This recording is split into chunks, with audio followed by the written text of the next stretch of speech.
திருச்சிற்றம்பலம். பாவெடுத்து தந்தவனே, பார்ப்புகழும் நாயகனே, நாவெடுத்து நான் பாட நற்றமிழை தாவெடுத்தே, வேழ முகத்தோனே, வெற்றி தர வந்தோனே, ஆழ நயம் காட்டியாள். அத்தி முகவனே, ஆறுமுகன் சோதரனே, சித்தி விநாயகனே, சீரான புத்தியுடன் சிவபெருமான் மைந்தன் சீரிசைக்க நீ அந்த நாவில் எழுந்து அருள்புரி. முருகனே, செந்தில் முதல்வனே, மாயோன் மருகனே, ஈசன் மகனே, ஒருகை முகன் தம்பியே, நின்னுடைய தண்டைக்கால் எப்பொழுதும் நம்பியே கைத்தொழுவேன் நான். விநாயக சதுர்த்தி. குழந்தைகள் முதல் பெரியவர்கள் வரை அனைவருக்கும் விருப்பமான கடவுள் விநாயகப் பெருமான்.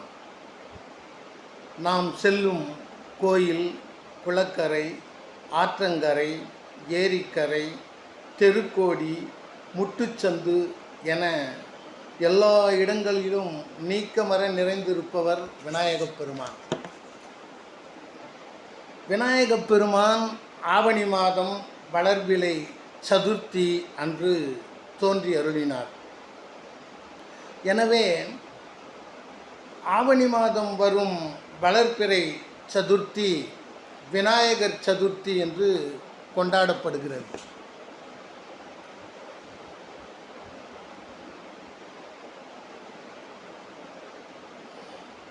அப்படி அந்த விநாயகப் பெருமானை வழிபடுபவர்களுக்கு எல்லா நன்மைகளையும் பெற்று வாழ்வாங்கு வாழ்வார்கள். விநாயக புராணத்தில் ஒரு செய்தி சொல்லியிருக்கிறது.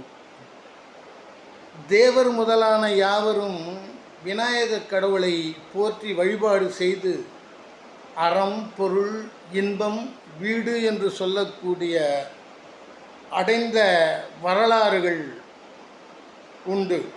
அதுபோல நாமும் இந்த விநாயகர் சதுர்த்தி திருநாளில் அந்த விநாயகப் பெருமானுக்கு விருப்பமான கடலை, பொரி, அவல் பயிறு, மொச்சத்துவரை, கலந்தில்லு, பச்சரிசி, கற்கண்டு, சர்க்கரை, வடிவு தேன், இனிய பால், காட்டுமாம், கனிமாதலா, விடிவிடி மாவிட்டு, அப்பமோடு அதிரசம், இட்டலி, தோசை, ஏளான பாயாசம், கட்டி தயிருடன் இழப்பான செங்கரும்பும், அடவுடா நமதிசை குஞ்சரு திருமுருகா, அசுர சம்மார மூர்த்தி, அருகனிட மருகனே, வல்லவக ரத்தனே, ஆரா என் வினை இழுத்த வரனே, ஐங்கரன் திகழ்வு